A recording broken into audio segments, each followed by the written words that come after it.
अस्मद्गुरुभ्यो नमः। श्रीमते रामानुजाय नमः। श्री अलवेलुमंगा समेत श्री वेंकटेश्वर स्वामी नमः। శ్రీకృష్ణ పరమాత్మే నమః. ఆండాళ్ తిరువళేశనం. భక్తులందరికీ నేటి 11వ పాశం పాడటానికి స్వాగతం.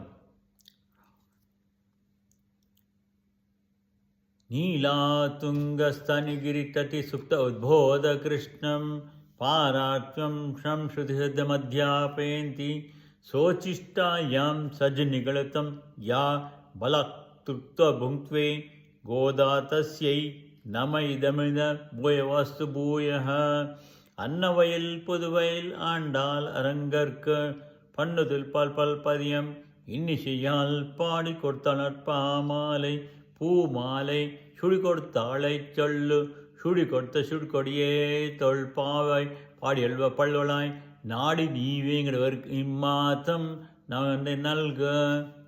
ఆండాళ్ తిరువేషణం. అమ్మ గోదాదేవి నిన్నటి రోజున 10వ పాశాన్న పాడుతూ 5వ గోపబాలికను లేపింది. ఆమెను ఈరోజు ముందుంచుకొని 6వ గోపబాలికను లేపడానికి బయలుదేరింది. ముందు పాశాన్ని అనుసంధిస్తాం.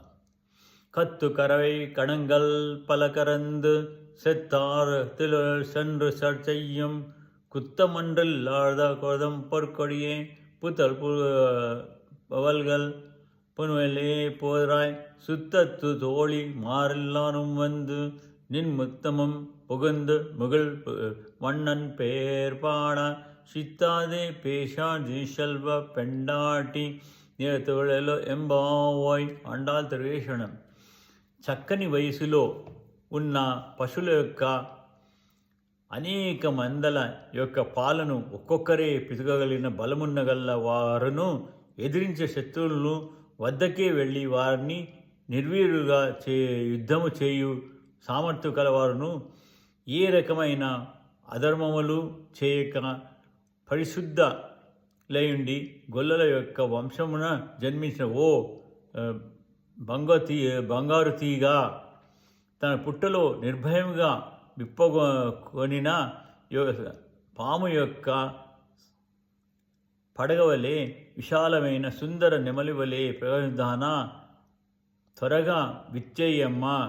మేమిట్లు నిన్ను పిలుటకు చుట్టూ ఉండే మన చెలికలందరూ కూడా లేచి వచ్చి నీ వాకిట్లో చేరి నీవింకా లేవకపోవటచే నిన్ను పోలిన మేఘవర్ణుడైన శ్రీకృష్ణుని గూర్చి పాడుతున్నప్పటికీ నీవు ఉలుకు పలుకు లేకుండా అలా నిద్రపోతుండగా తగదమ్మా. నీవు ఐశ్వర్యవంతురాల అయినందుకు ఇదేనా చేయదైనది పని అని అమ్మ గోదాదేవి నీడు గోపాలకు పాడుతూ ఈ విధంగా చెప్తోంది. 6వ గోపబాలిక అత్యంత విలక్షణమైన యోగ్యత గల కృష్ణప్రియ.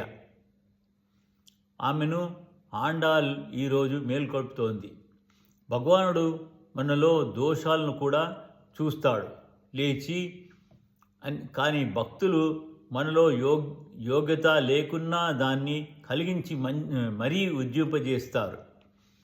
అంటే చేసే పనిలోను కూడా విజయాన్ని కోరే మానవుడికి శ్రీకృష్ణుడు సులభమైన ఉపాయాన్ని చెప్పాడు. అతని ఆరాధన రూపముగా తన విధులను ప్రపంచంలో జరుపుకుంటకు పోయేవానికి శ్రీకృష్ణుడే విజయాన్ని చేకూర్చి పెడుతున్నానన్నాడు. జనక మహారాజు కూడా అట్టివాడు. కర్మల ఆచరించ తప్పదు ప్రతివానికి. స్థితప్రజ్ఞుడై ఆచరించాలి. ఏదైనా అనుభవిస్తూ ఉంటే అది సుఖాన్నో దుఃఖాన్నో ఇస్తుంది కదా. వాటిని పొందిన సుఖాన్ని ఇచ్చేదాన్ని పొగడడు. పొగడితే ఇంకా కావాలని అర్థం కదా. మనసులో ఆకాంక్ష వానికి ఉండదు, కానీ సుఖాన్నిచ్చేవి పొందుతాడు. అలానే దుఃఖాన్నిచ్చేవి ఎదురవుతాయి, వాటిని అనుభవిస్తాడు. మనవలే వాటిని ద్వేషించడు. అంటే వానికి స్నేహంలో ఉన్న పరమాత్మ ఎందే తప్ప బయట వానిపై ఉండదు. బయట వాటినే ఊరికే తలుచుకుంటూ కూర్చోడు. రాజ్యాన్ని పాలించే జనకునిలో యాజ్ఞవల్కుని శిక్షణ వల్ల ఇలాంటి నిష్ఠ ఉండేదట. ఈ రకం నిష్ఠని వ్యతిరేకావస్థ అంటారు. జ్ఞానదశలో అన్ని కర్మలను బుద్ధి పుణ్యంతో ఆచరిస్తారు. కర్మకు యోగ కౌశలం, బుద్ధి కుశలుడికే కర్మయోగముగా మారుతుంది. యోగం అంటే సమత్వం, యోగ ఉచ్యతే. జయాపజయాల్లో యోగికి మనసు నిర్వికారంగా నిలుచును. అంటే విధి నిర్వహణకై అన్ని భగవత్తుగా మార్చి భావనలన్నీ కూడా వాని సేవ వల్లే కలిగే ఆనందాన్ని పొందేవిగా మలుస్తాడు.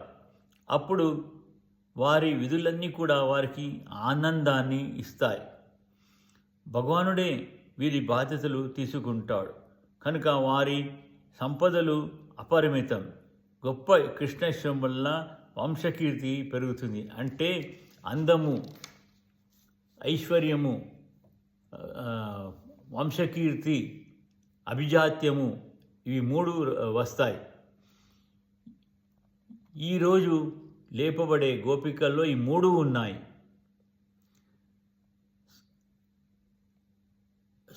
నందవంశంలో కృష్ణుడు ఒక్కడేనే పురుషుల్లో చెప్పదైన వాడైతే గోపికల్లో ఈ గోపిక అంత గొప్పదిగా చెప్పదగినట. భగవానుడే తన సర్వస్వము, కృష్ణుడే మా సర్వస్వము అనుకొని వారు ప్రపన్నలు. వారందరిది ఒకే ఒక కులం. కర్మ, జ్ఞాన, భక్త్యాది నిష్ఠల వల్ల కలిగే కులం మనిషికి దర్పాన్ని కలిగిస్తే ప్రపన్నులుగా భగవన్నిష్ట ఏర్పడు వారికి సౌమ్యత్వం, వినయం, ప్రేమ ఏర్పడతాయి. ఇవన్నీ కలవారంతా ప్రపన్న కులానికి చెందినవారు. మన గోపికలు అలాంటి వారు. కృష్ణుని సేవ అనే ఐశ్వర్యం వలన ఈమెలో అద్భుత సౌందర్యం ఉన్నది. అందమంటే పరులను పరవశించుకొనేది. జీవునికి అందం పరాత్ పురుషుడైన పరమాత్మను వశం చేసుకోగలది. అది ఉన్నప్పుడే ప్రకాశించేది. ఈనాటి గోపవాలిక ఆత్మసౌందర్యంతో పాటు దేహ సౌందర్యం కూడా అద్భుతంగా ఆండాళ్ వర్ణించింది. అంత సౌందర్యంతో పాటు దేహ సౌందర్యం కూడా అద్భుతంగా ఆండాళ్ వర్ణిస్తోంది. జ్ఞానుల యొక్క భాగవతుల దేహ సౌందర్యం కూడా మనకు ఉపేయమని, ఓ గోపకుల బంగారు తీగ, నీ వంశము గౌరవం ఘనమైనది. దూడలను కన్నా లేత ఆవుల మందలు అనేకములు ఉన్నవి. బహుధనము చేసే నిత్యసూరులు పరమపదంలో 25 వర్షముల ప్రాయంలో ఉంటారు. అలానే సంతత శ్రీకృష్ణుని స్పర్శ చేత స్వామి మురళీ రసాద్వన చేత పెరుగుతున్నది. కనుక ఎన్ని ఏండ్లు గడిచినా, ఎన్నిసార్లు ఈనినా లేతడులకు వలె క్షీర సమృద్ధి కలిగి ఉంటాయి. స్వస్వరూపం ప్రకాశించిన జ్ఞానికి వయసు ఎప్పుడు కూడా 25. అంటే 25 తత్వాలతో కూడిన దేహం చెప్పబడింది. జ్ఞానము, తెలుసుకొనుట ఈ 2 కూడా మకారముతో చెప్పబడినది. ప్రకృతి విలక్షణానికి ప్రకృతి నశించినట్టు ఆత్మ నశించిందని, భగవంతునికే చెందిదని, నశించదని భగవంతునికే చెందని ఓంకారంలో స్పష్టం. అవి సాక్షాత్కరించుకొని వారి దగ్గర నిత్యులు. దాన్ని గుర్తించేవారు జ్ఞానులు. కనుక వారెప్పుడు 25 సంవత్సరాలు వారే. శ్రీరాముని చూసుకుని తన 60,000 సంవత్సరాల వార్ధక్యాన్ని మరచి దశరథుడు యవ్వనాన్ని చెందినట్టు అలాంటి లేత వయసుకు గోవుల మందలు కూడా ఇన్నవని లెక్కింప వీలు కానున్నది. ఏమి ఈ గోప సంబత అంటోంది ఆండాల్ ఈ పాశంలో గోపికని. లోకంలో లెక్కకందని సంఖ్య కలవి కొన్ని ఉంటాయి. ఆత్మకి గడిచిన జన్మలు ఎన్ని మనకు తెలియదు. భగవాన్ని అవతారాలన్నీ అది మనకు తెలియదు. శ్రీరాముని గుణాలన్నీ మనకు తెలియదు. మన శ్రీకృష్ణుని దుండగీడు చేష్టలెన్ని అవి కూడా మనకు తెలియదు. ఎడారిలో ఇసుకరాళ్ళు ఎన్ని, నింగిలో తారలెన్ని, ఇవన్నీ కూడా ఎవరైనా లెక్కించగలిగితే ఈనాటి గోపవాలికు గల పశువుల మందల్ని లెక్కించగలరట. అంత సంపద. గోవుల కంటే వాక్కు యొక్క మార్పే శాస్త్రం, వాగ్మయం. అదే వేదం, దాని దూడలే అంగములు. ఇక వేల గోపకులు, భాగవతులు, శాస్త్రసార గ్రావులు అన్ని మాట. ఎందరినో నాళ్ళను తరింపజేసిన ఆచారులన్నమాట. ఈనాడు మేల్కొబడుతున్నారు, మనల్ని అనుగ్రహింపని ప్రార్థించబడుతున్నారు. ఈ గోపిక వంశీయులకు భుజగలం మెండు. ప్రపంచాన్ని పరమాత్మ ఒక్కడే సృష్టించినట్లు ఒక్క గోపుకడే అన్ని ఆవుల పాలను పితుకుతాడు.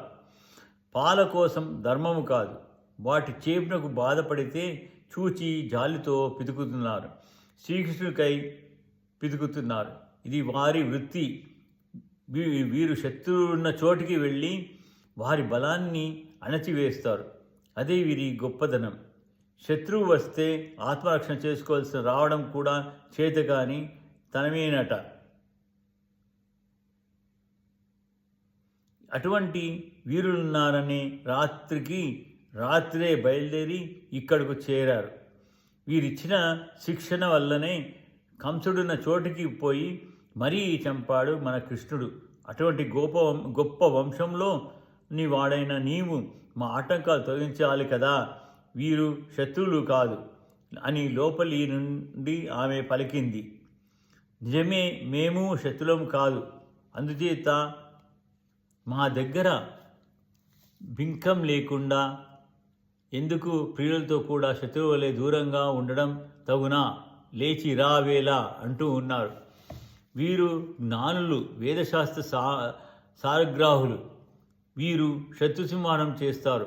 మొదట శత్రు మనకి శరీరం. కూడనవి కోరి పాడు చేస్తుంది ఈ శరీరం. సుఖాలకు మరగి ఆత్మజ్ఞానాన్ని నశింపజేసేది ఈ శరీరమే. దీనినే పాములా చూడమన్నారు పెద్దలు. శరీరంలో బంధించే కర్మలు గత జన్మ నుంచి వచ్చిన వాటిని సంచితములు అని, చేస్తున్న దాన్ని భవిష్యత్తులో రాబోయే వాటిని అగాములని 2 రకాలు ఉన్నాయి. జ్ఞానులు ఉపదేశం ద్వారా మంత్రార్థాన్ని తెలిపి సంచితాలను నశింపజేస్తారు. అంటనట్టు చేస్తారు. వారి జ్ఞానబలం వల్ల మనకి ఈ పని చేయగలుగుతున్నారు. శత్రు సంహారం దోషమే కదా అనిపిస్తుంది సామాన్యులైతే. ఏమో కానీ ప్రభువులకు శత్రు సంహారం ఒక విహితమైంది. చేయడమే ధర్మం. మనకు మంచిదనిపించేదల్లా చేయడం అధర్మం. ఈ గోపకులు ఏమి చేసినా కృష్ణుని కోసమే చేస్తారు. కాబట్టి వీరిది నిష్కలంకమైన వంశం. గొప్ప కులమంతటికి ఈమె బంగారు తీగే. నీవు స్వంత అనుభవం మాని మాతో చేరి కృష్ణానుభవాన్ని మాతో పొందాలి కదా. అతిలోక సౌందర్యవతి, నీ అండం కృష్ణుని మా వద్దకు తీసుకువస్తుందని అనుకుంటున్నాం, కానీ విడదీస్తోంది. భాగవతులు ఏకాంత అనుభవం చేయరు. పురుషోత్తముని ఆకర్షించేది మనలోని పరమ భక్తి ప్రవృత్తి నివృత్తులకు ఉన్నదే వైరాగ్యం. అంటే విషయవైరాగాలతో బాధరహిత ప్రవృత్తికి కలిగి, ఇతర విషయ విరక్తి కలిగి, కర్మల్లో కూడా నిస్వార్థ ప్రవృత్తి కలిగిన స్థితప్రజ్ఞునికి ఉండే భగవద్వ్యామోహమే స్వామికి ఆనందదాయకం. ఆ సౌందర్యమే పరమాత్మకి ఆనందదాయకం. ఆ సౌందర్యమే ఆమెలో ఉంది. నీవు లేచి వస్తే మన గోష్ఠి సనాతమై శోభిల్లుతుంది. నీవు నెమిలి వంటి దానివి. మేము నీలి మేఘవర్ణము గానము చేస్తున్నాము. నీవు పురివిప్పి నాటమాడినట్లు మాకు దర్శనం ఇవ్వాలి, కానీ ఉలుకు పలుకు లేదే అని అంటున్నారు. భగవంతుని తోడి ఏకాంత అనుభవం దుఃఖాన్ని కలిగిస్తుంది. భక్తులతో చేరినప్పుడు అనుభవం పరిపూర్ణమవుతుంది. స్వామికి ప్రీతి కలగాలంటే నీవు మాతో చేరాలి. నీవు స్వామిని సేవించేటప్పుడు మేము మీ ఇరువులను సేవించాలి కదా. స్వయం పాకం మాని తదియారాధన చేరాలి కదా అంటూ భవజనిత ప్రీతితో సర్వము మరిచి దేనియుండి కూడా స్నేహము లేకుండా ఉండడం అనగా భక్తులతో స్నేహాన్ని మానమని కాదు. భగవత్ప్రేమకు వారు కారకులు. అది లేని వాటిలో అనభిస్నేహముండదగునని స్థిత ప్రజ్ఞతలో వ్యతిరేక వర్ణించినది. ఆండాల్ 6వ గోపికలను గోష్ఠిలో వచ్చి చేరింది. ఆండాల్ శరణం. జయ శ్రీమన్నారాయణ.